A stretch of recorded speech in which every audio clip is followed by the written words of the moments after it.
As you can tell by the music, we're switching back to Holmes now. Back to the Village of Blood, which I believe is like, it's actually Arabic, I think, for home or something. That actually makes so much sense, and now I'm annoyed that a lot of the early translations called it Blood.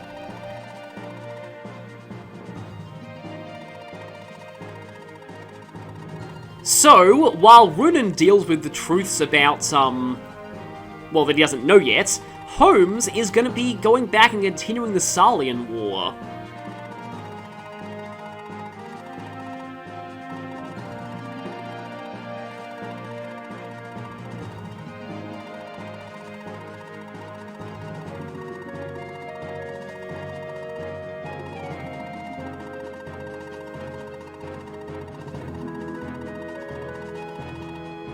So yeah, we were hearing about this before.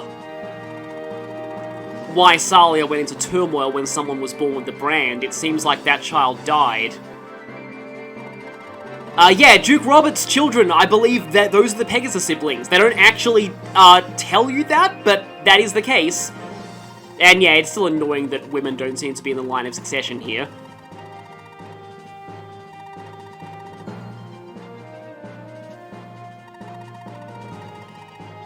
Yeah, okay, so this is finally explaining who Clarice is in all this. It's actually really strange because it seems like you don't really get much interactions between Clarice and the Pegasus siblings, even though they are her children. See, Holmes really should understand Lionheart's perspective, though. Because Holmes himself is a royal who has no interest in becoming king.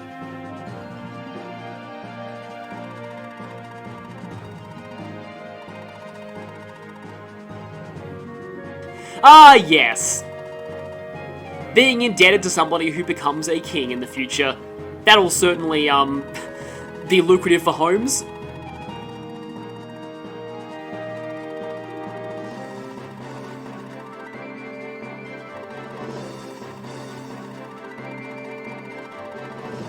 Since you're just an adventurer, is how I think of him saying that.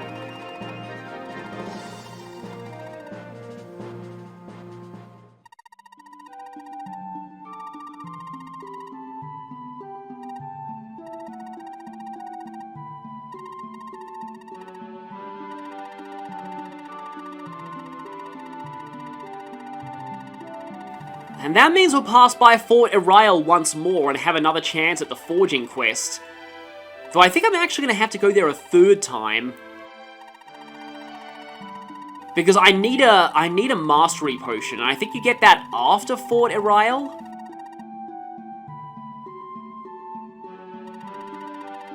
So as always, Holmes is going to be fighting a lot more monsters, but thankfully it's nowhere near as bad as Chapter 16. In fact, the next Holmes chapters that are coming up, in particular, I'm looking forward to Chapter 21. Chapter 21 is really, really cool.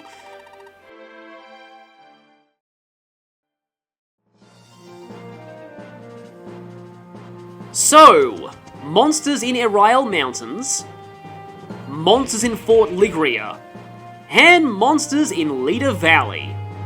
And also, we have the Erail Caves. Erail Caves north and south. Holmes coming up is going to have a sequence of, get this, 4 mandatory skirmishes. But before we do all that, we're going to make a stopover at Verge. Because to do the next part of the Latina event, which is the final one that occurs on the world map, you need to visit Verge again with Christ in your party between chapters 19 and 24.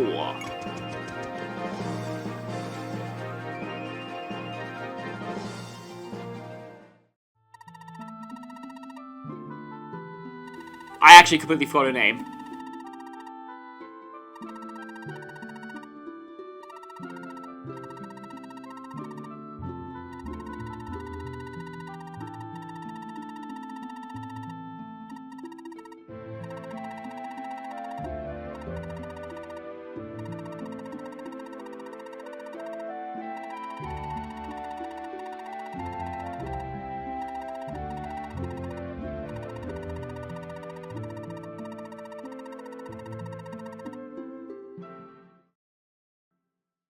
And that sets up the final part of the Latina events. Oh yeah, baby, this is gonna be so fun. Also, seriously, Shigen, why am I having to use this on you? While I'm in the area, I think I might as well grind Kreis a little bit, because for the next part of the Latina event, he needs to kill a fairly tough boss. That won't happen until chapter 25, but I'm gonna take care of my preparations now, because by the time he fights that boss, he'll be on Runen's route, and I won't be able to grind him anymore.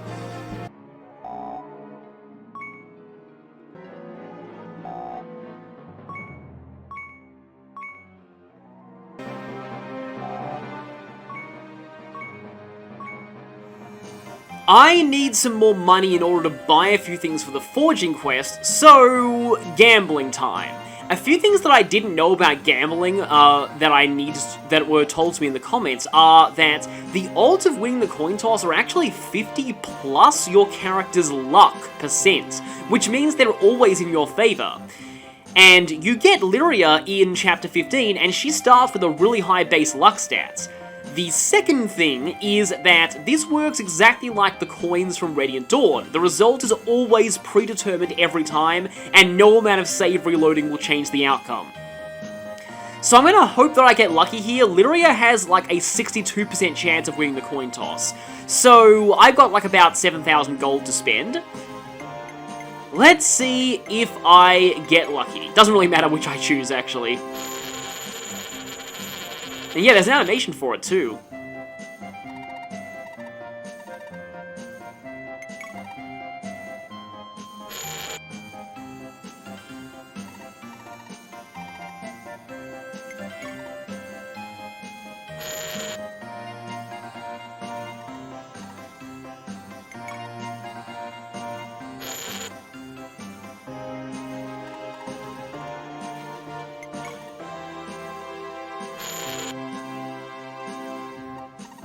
I'm gonna lose all of them, aren't I?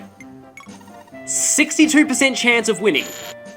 62% chance. And I lost all of them! Why does that not surprise me at all?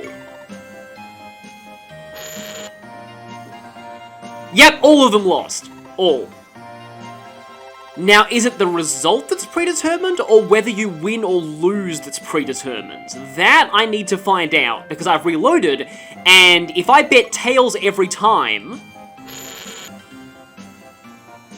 Yep, it's whether you win or lose that's predetermined, it seems. So if I pick tails every time, it's gonna always turn up heads, isn't it? Yeah. I don't believe this. This is just peak me right now.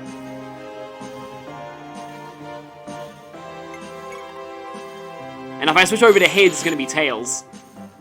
Yep. I lose every single possible bet I can make with this gold, and there's nothing I can do about it. Do my odds get better if I use Holmes, who has a lower chance of winning? Apparently they do!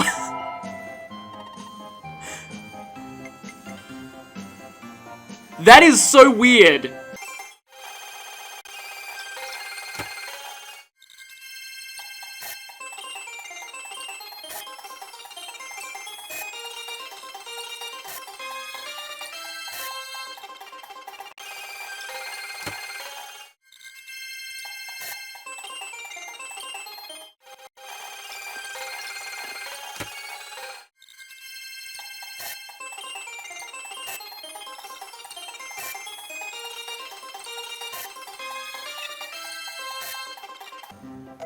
Lyria's doing better now.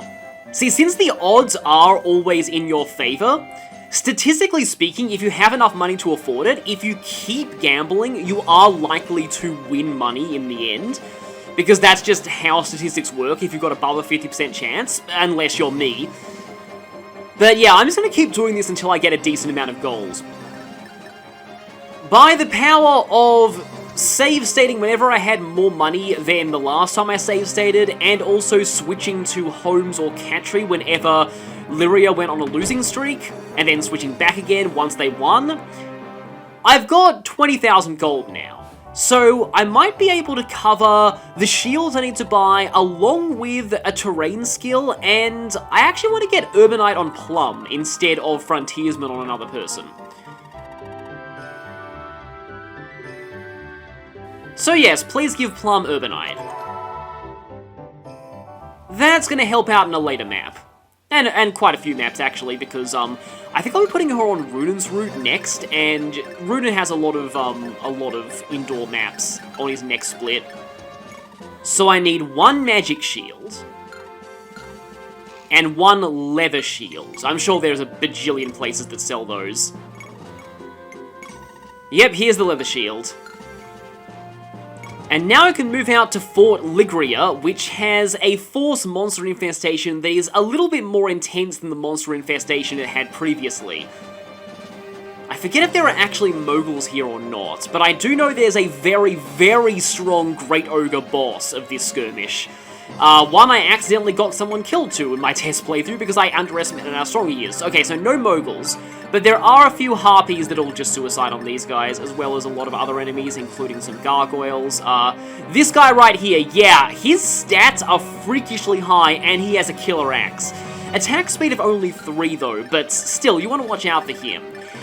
I don't think I'm going to show that much of, this, unless we get another free frontiersman. That would actually be pretty cool. Because we have already seen a skirmish on this map before. Okay, we start inside the fort this time, because, hell, we started outside the fort last time. That's actually really weird. Oh, and Holmes is saying the exact same quote as he did last time. Okay, so yeah, I thought there'd be a different quote there, but no. Oh yeah, that was the frontiersman house, and we've already used it, so we don't get a second one. I suppose there's no harm in giving somebody Mountaineer. Might as well be Samson. Even though there are barely any mountain maps in the game.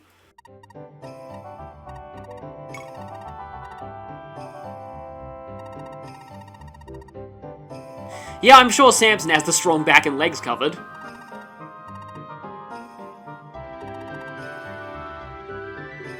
Unsolvable in the mountains. Yeah, a place we almost never fight in. But I'm pretty sure the next map is a mountain one. Do we seriously have to attack the gates in order to get out of the fort? That's really dumb. That's really, really stupid. However, we can at least show this. Finally, he gets his chance, not that he even needs it.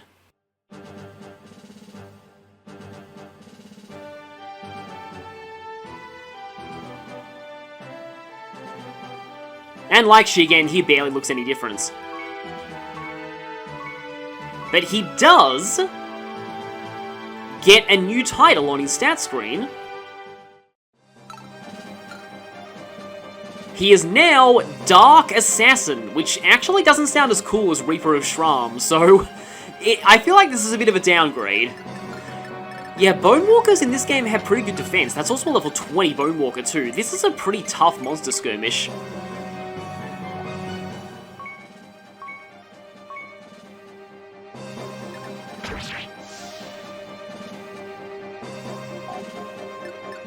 And it's easy to forget that Shram's effective against monsters. I really should have used Vega against the boss of the last chapter. I don't know why I didn't.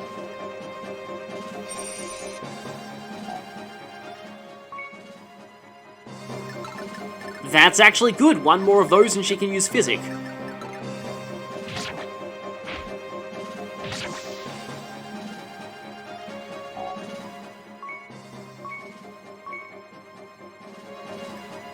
Okay, attacking this guy from range is probably the way to go, and I just realized that San could probably flurry him to death. Let's try this. No, boss music or battle animations, because he's not a boss, but yeah. Well, that's not quite safe from his range, unfortunately. Maybe I did this a little prematurely. Unless Samson can just take this guy out in melee. I can't do 21 in a single hit. I got very cocky there with my flurry, yeah, because this guy, with doubled attack, that's enough to kill most people. That's 56 attack. Yeah, even with 10 defense, that one-shot Samson. However... No, you can still reach San even if, because I just realized that Samson does have Vantage, so if he gets attacked on the enemy phase, then he'll actually kill him before he can attack back. Or I could bank on critting here. I guess, yeah, I'll try the safer option here. And I didn't get any crits. Okay, this is gonna get bad now. I was way too careless with Flurry. Please don't crit San, because I feel like that's who you're going for. Yeah, see, there's Vantage.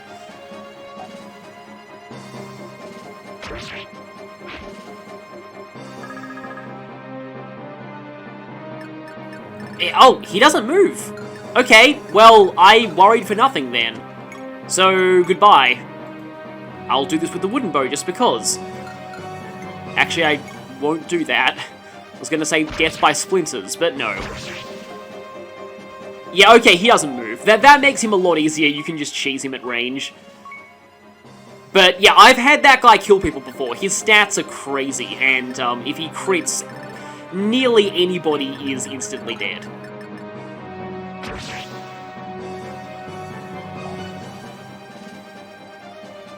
And that's everything. Oh, and she reverts just for the cutscene. That's actually kind of funny. Because she speaks there, so it wouldn't make sense if she was still a dragon. Okay, with that forced skirmish taken care of, I'm really hoping that if we continue forward, that monsters will spawn out of Mermal Caves and I'll be able to come back here and use the Forge, because we're going to Erail Mountains next. Which is going to be really interesting, because this is the forced skirmish that I was alluding to in San's bio that is all entombed. If you're opposed to grinding at Isora Marsh, then you can get San a lot of experience. You can quite easily get her to Paragon here. Yeah, holy crap, that's a lot of entombed. There's also a house here that I'm going to make sure to visit, but sometimes I like bringing Atrom to this map just because he has good growths and he can kill the mummies quite easily. Because there's really not many people here who need a ton of experience, except maybe Martel. I could definitely afford to get a little bit of experience for Martel here. I suppose Alicia could, in fact, it's probably better if Alicia kills most of these, because that could put her closer to promoting. Although, really, honestly, I don't think I even need to promote her. Like, Dire Thunder is the main thing that she's good for. But, I mean, I do have extra Saints robes, which I could admittedly sell later. Not even using Shigen yet, but don't worry, he'll get his time in the sun eventually. Oh boy, will he get his time in the sun. Actually, I'm gonna bring Ezekiel. Because I'm having him be my item caddy for the Forge. One of them, at least. Krishna is my other Forge caddy. Okay, everyone deploys. Oh, and he deployed the furthest forward, because of course he did.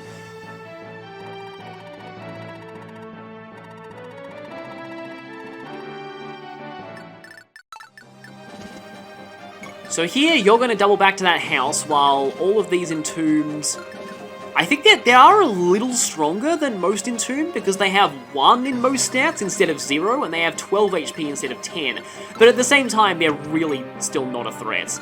Atrom, I'm not really using him, but we actually will need him for something in a later map, so that's why I'm thinking of maybe getting him a little bit of experience, because it might at least help him out. Other than that, though, there's really not a whole lot that we can do here. Let's just dance for you. I really should, you know, have Plum try and sing every turn, because, you know, to get the sing level up and just to see if I can show a refresh on camera, but that's going to take a while. Now, hopefully, I have this right from the guides, and this is going to give me the Mastery Potion.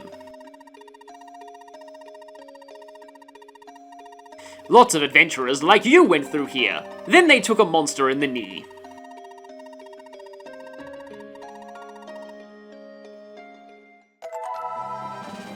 There's no real explanation as to why he gives you a Potion of Mastery, but he does.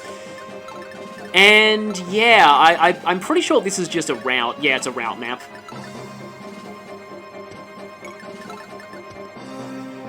And I just realized that I think Thracia was the first Saga game to have objectives besides seas. Yeah, that affected everyone around her, but nobody got refreshed. Probably should have made Shigen stay still just in case he got refreshed, but oh well. I'm going to turn animations off for these skirmishes, even though I don't normally, just because they're forced skirmishes. We don't really need battle animations to be on for this. I'll turn them back on once we get to a real chapter, quote-unquote. More dances, gonna put you in a trance, which I actually just, like, you know what's interesting? I found something recently, I forget what game it was from. There was another game that actually, like, that whole dance is gonna put you in a trance thing, that's not actually invented by Persona 3. It seems to be some kind of stock, like, free-to-use rap lyrics, because I've seen it in, like, I heard a song from a different game. I think it's actually a Star Ocean game, come to think of it, that uses the same rap lyrics in a very different arrangement. So it must be some kind of a sample that anyone, well, that may have been, like, stock audio that people could use. It was really interesting, like, it was listed on the TV Tropes NARM page for that, and yeah, that was just interesting. I'll need to find what game it was, but for all you Persona fans out there, I'm gonna need to share that with people, because a lot of them don't know that Dance is gonna put you in a trance is not actually exclusively Persona 3. So that's a 10% chance of refresh on each person, and a 1% more chance of winning coin tosses, but no refreshes.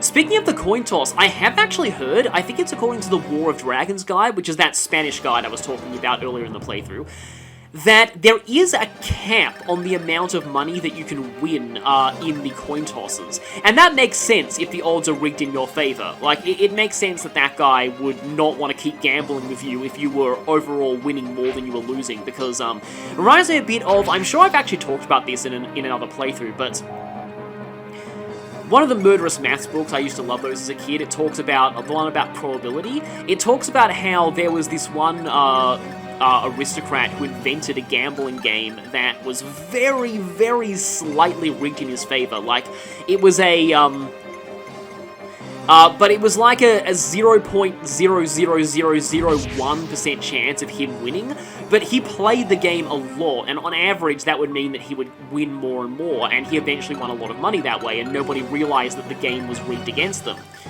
2 8s against, yeah, fine.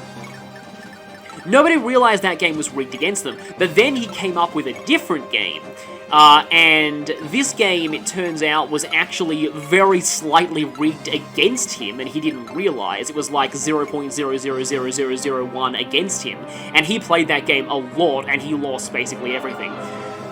So yeah, law of averages, things are going to average out sooner or later. Speaking of which, not for me, because you'd think that Lyria would refresh somebody eventually, but no, even though it's a 10% chance per person.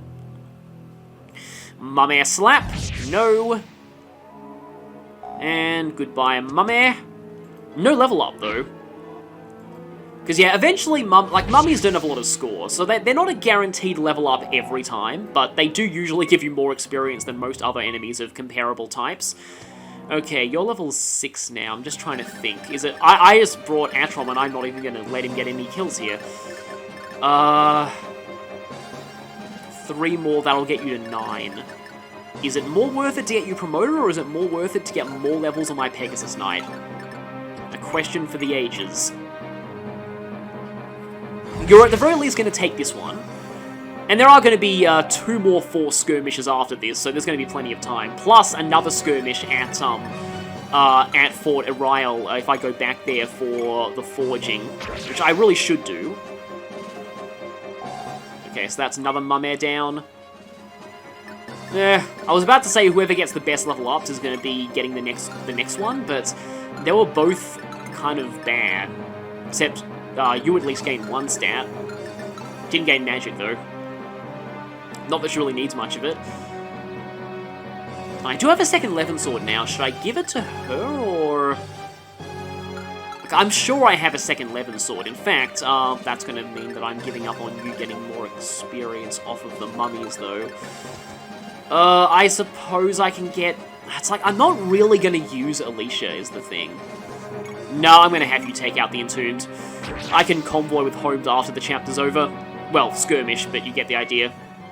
Okay, you gain strength. That's very good. This is actually a very buff Martel. And magic, that's even better. Totally worth it. Could not have thought of a better person to give that Entombed kill to.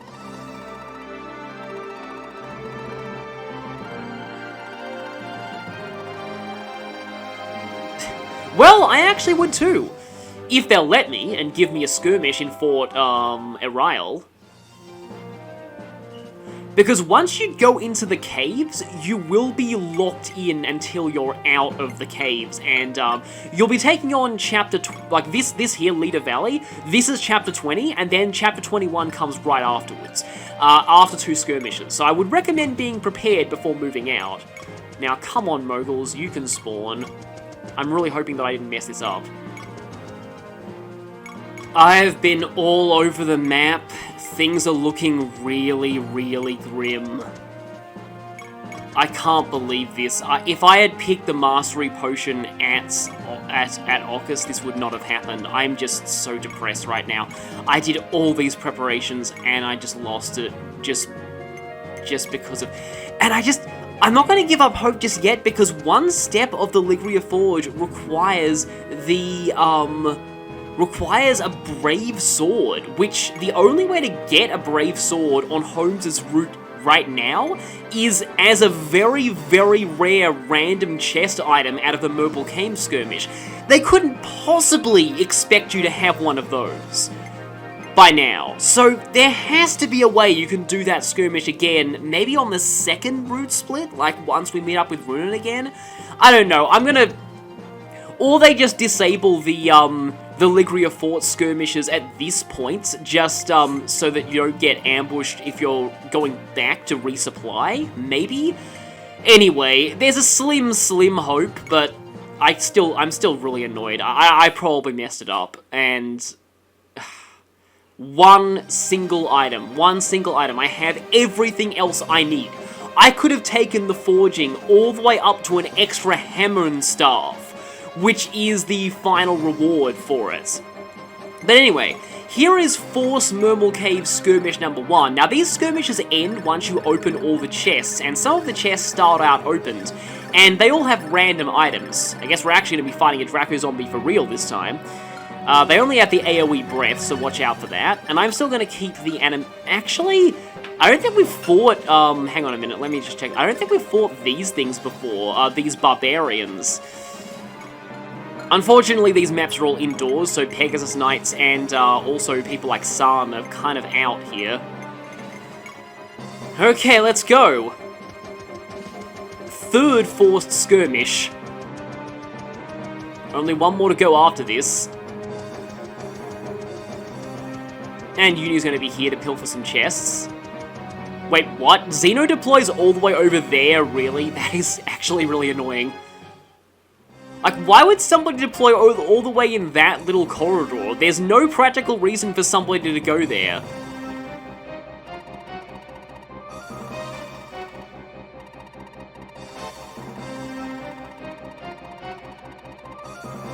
The thing is, though, that you don't even need to fight the enemies if you don't want to. You just have to get all, like, again, like he's saying, after you get all the treasure chests, this map immediately ends. So, yeah, there are, though, a couple of entombs. Is that going to be enough to push a not quite. Although, while I'm here... I wanted to have animations off, but I'm just going to at least show fighting these bandit guys. Though I probably shouldn't be, using 11 sword here. Just use the steel. The barbarians actually remind me quite a lot of, where did Plum go, by the way? Oh, she's all the way over there. They remind me a lot of a similar, unique class that was used during the Umbri's Way chapters back in FE3, which I think is probably what these are based on. And you won't know they were a unique class because they all became, berserkers in the remake, which I always felt like that was what a remake would do anyway, even back when I first played FE3. So, yeah, I just always thought, like, they were basically berserkers.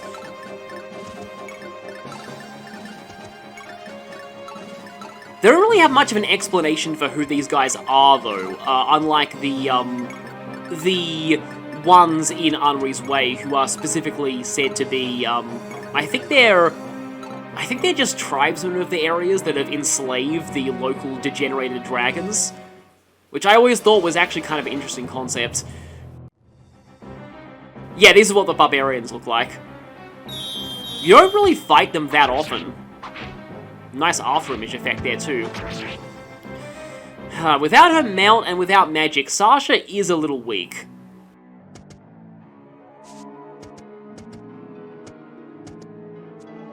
Okay, gotta watch out for that Draco Zombie. The enemies also, I'm pretty sure, are randomized in these maps. They do, like there are... From what I've read of guides, basically there's a certain, you have a tomahawk, so you can actually hit her. But there's a certain, like, number of enemies on this map, and all of them have a chance of whether they spawn or whether they don't spawn. So you could potentially have to face all of them, or very few of them, depending on how lucky you get. But as long as you rush from the chest, these maps shouldn't be that difficult to go through. Okay, that plus both the mummies should be enough to get her to promoting level. And let's just chop this harpy. Chop it real... Is that a... No, it's still at only 17 HP. Yeah, that's fine. I thought that was like a 25 HP harpy, which would have been ridiculous. Okay, at this point I can probably turn the animations back off. Though we haven't actually seen I almost call it a Necro Dragon. I don't get why they changed Draco Zombie to Necro Dragon in Echoes, but they did for some reason. Although I almost feel like, yeah, because 8-4 localized Echoes, maybe they just were a separate, like, oh, that's a Silver Axe, 31 attack. That actually kills her. I need to have somebody stand in front of her. Well, two people stand in front of her. Step 1, Shigen. Oh, and use this finally. 3 points of strength. You should have way more than that by now. But yeah, I do feel like maybe the localizations were independent of each other. Of Sacred Stones, and, I mean, they don't know, like, usually they pay attention to what they name things in earlier games, unless they were wrong.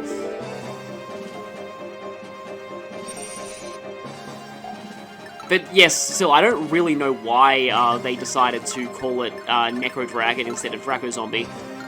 Okay, San can go all the way over there. As much as I like Sasha, I think San's probably going to do a better job of finishing that thing. You know, her stats are still solid even without, oh wait, you have an iron sword. They're still solid even without, her mount, but she does lose flurry though, which is very much a problem.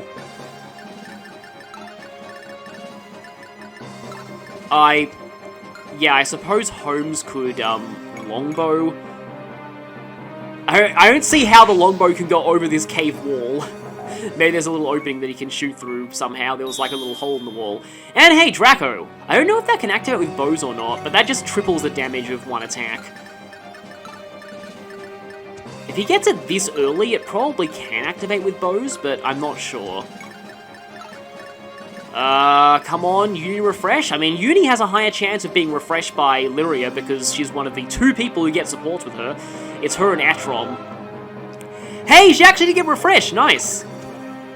So, we got to show that at least once. It always can be good to go for singing with Lyria just in case you get that refresh, but never rely on it. It's a 10% chance at the lowest, and then it only gets slightly higher than that.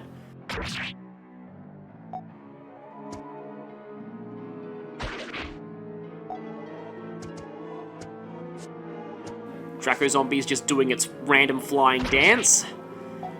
I don't know why, like, the AI often moves like that, but it just kind of does. Okay, Alicia is going to go on the way to fighting those mummies, but I pretty much need to eliminate all the other enemies if I want to do this. Or I could, you know, just try Sylphid because... actually, what's her... Is that... Yeah, no, Dire Thunder's more accurate. And it will one-shot, so let's do that. This thing does have one resistance, though. And I guess that's what Dire Thunder looks like with map animations on. There's a certain spell that we'll be encountering later that I sometimes like to turn map animations on for, just because its animation kind of hurts my eyes. I was going to use the Chukono here, but I don't think I really should waste it on this guy. We'll see it eventually. In fact, it might be fun against the Draco Zombie, but I think Holmes should be going towards the chest, though. But yeah, that one spell, actually, its animation kind of hurts my eyes, which is why I like to turn off animations for it sometimes. That's not... Oh, well, it is now, because that was a crit. It may have been a kill, I may have just been counting wrong. Well, I mean, I guess all of Shigen's level up luck is going to Vega right now. And I would say that's unfortunate because because Vega's going to be going back to Ruden's Root soon, but at the same time, it's actually not so unfortunate because Ruden's Root is the harder of the two, so at the very least I have the better stance for that route, and I almost called him Shigen. I mix them up sometimes. It doesn't help that that Kaga's previous Navarre character from Thracia was called Shiva. So, yeah, which is kind of like Vega and Shigen's names combined. So it does get kind of silly that way. There are a lot of these Silver Axe guys. So they make up for their bad stats with, oh well, I guess one more to the sin count, with having good weapons.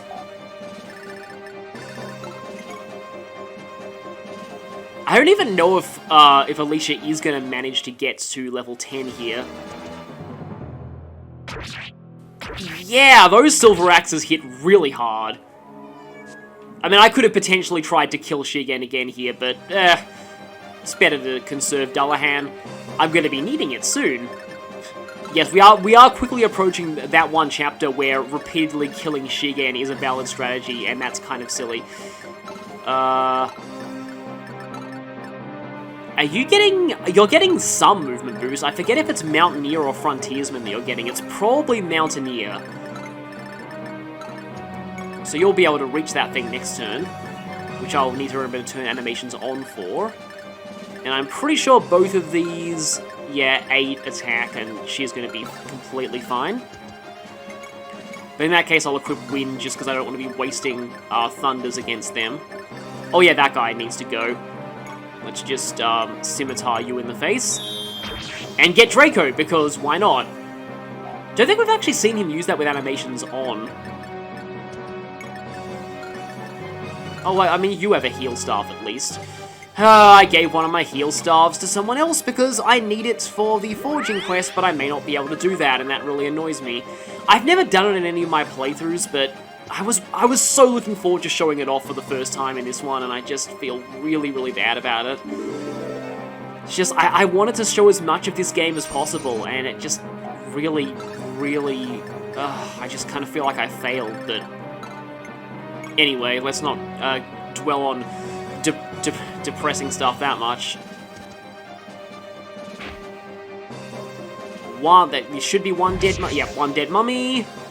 Just like the Tom Cruise franchise. More magic is nice. And there should be 2 dead mummies. Now, is this going to get her to... Not quite, but one more kill should get her enough, so that should be fine. We don't even need to fight the Draco Zombie. Ah, yes, and Herb.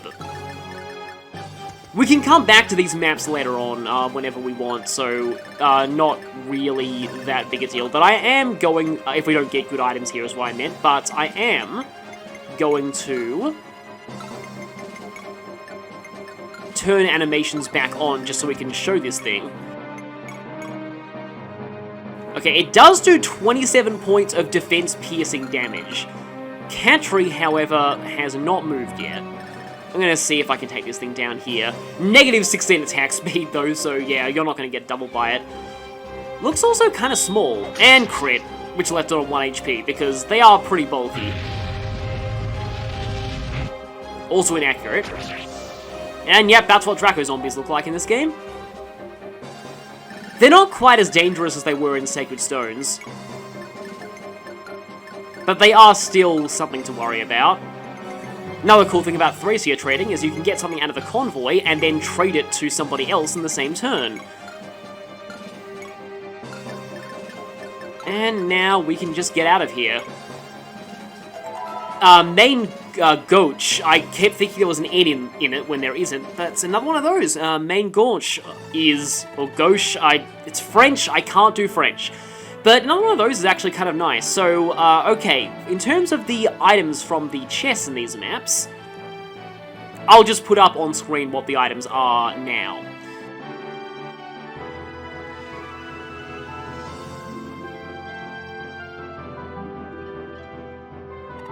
So there's a couple of brave weapons you can get here, I believe. Brave Bow and Brave Axe, but they're extremely rare. And second skirmish. Ariel Caves North. There are more entombed. That's actually pretty cool. This time, though, it's not a lot of enemies. It's just some stronger ogres. And, okay, only 2 of those chests are actually available to us. So let's see where everyone will deploy. Okay, Christ went pretty far forward, which might actually work to my advantage. Not that he'll really be able to get through that first ogre, but there's an entomb behind it.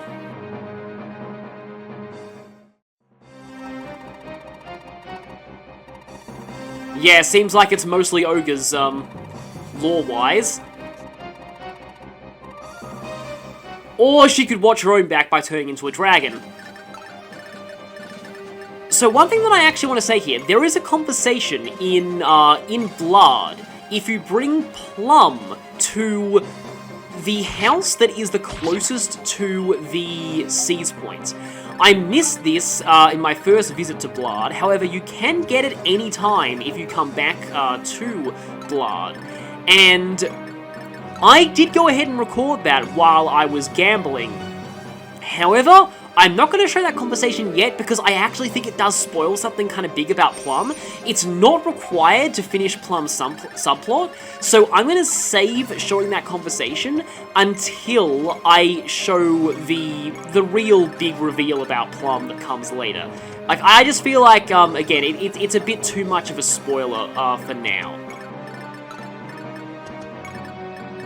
So anyway, we're just going to keep on moving through the Ariel Caves and see if we can get some refreshers here with singing.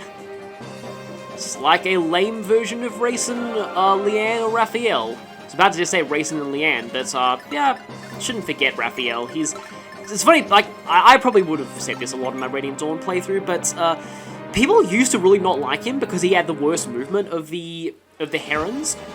But then, you know, people, like speedrunners actually prefer him now because of being able to chant for 4 people right off the bat, rather than needing to transform or, you know, waste a turn using a transformation item, like the Lagoo's Gem.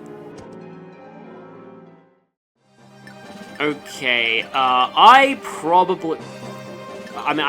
was thinking, oh, I can't dance for Alicia. I can dance for Alicia, but not efficiently. Because it will mean that Plum will have to stay where she is, and Alicia will be able to move, will have to move 1 space less forward. But I just realized that with the way these chests showed up, we can actually end this super quickly, but there's an entombed all the way up there, so I don't really want to. I'll probably end up cutting ahead until I reach that entombed. But I guess we can take out the first one here with Christ. We get a crit too, nice. Not that I needed it, but still. I always like hearing that crit sound. Yeah, Christ is just pretty mediocre overall. it's honestly, like, I feel like it's an interesting way to do, like, a crutch character without really having a Jagan. Like, having them be an unpromoted unit who starts out with solid base stats and a good class for the early game, but has mediocre growth rates and just doesn't really hold up later on. Maybe that would actually be a more balanced way of doing a Jagan than, like, actual Jagans. I don't know, because Christ definitely feels like he does drop off a lot later while still being decently useful in the early game. So, yeah, maybe they should do it like that in the future. I mean, I say that, and then Three Houses didn't really have a Jagan at all. Geralt filled that role, you know, lore-wise, but he also, wasn't playable. And then Gilbert kind of also fills the role lore-wise, but he's only available on Azure Moon, and I mean, he's not exactly the greatest Jagan of all time, far from it. Just want to get Alicia. I have a feeling these ogres may one-shot her.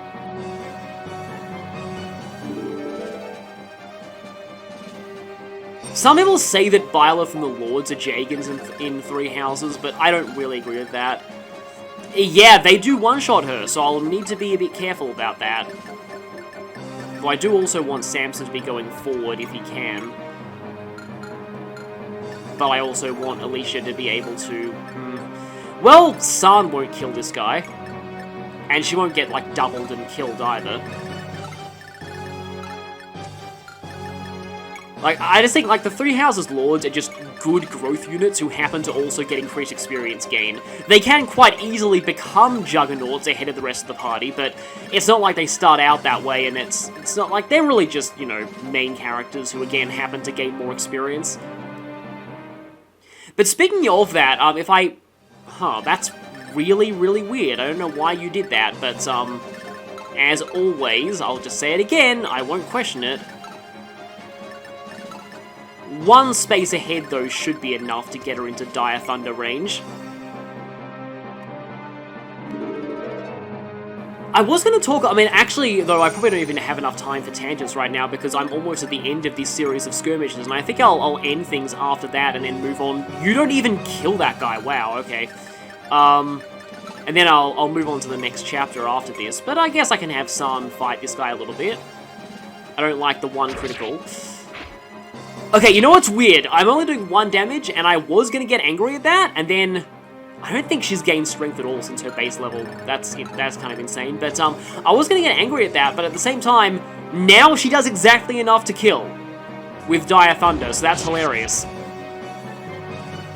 I was going to talk about how, like, S characters, how I feel like Kaga actually finally got good at S characters, starting with FE5, and he mostly carried that over into this game. I say mostly because, well, you'll see later on. But, yeah. Usually, like, I feel like the general way, well, one is really good promotion games, so Lachesis does well there because she gets pretty good gains on promotion. Speaking of gains on promotion, I can do this. And also Naren. But I feel like giving them Paragon is also a really good way to handle it, because Sarah from, or Sarah, I don't know how you're supposed to... She's in Heroes, it's probably spoken in voice acting there, but she ended up being like... I think it's also because she's a healer, so she's always useful. And she can quite easily level up because she's a staff user. But Sarah/Sarah from Thracia was... like, pretty unanimously considered amazing, even though she's an S, so that's, I don't really care at this point. I don't want to lose the experience from these guys, but I don't really care who it goes to either.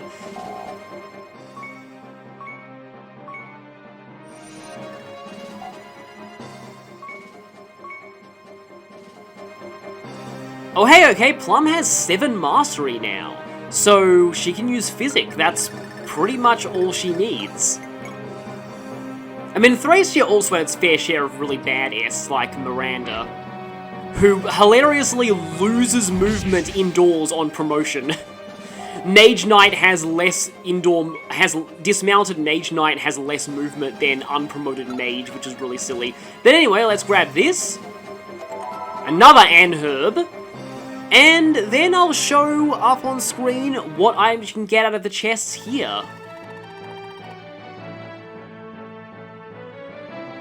So yeah, herb is like one of the most common.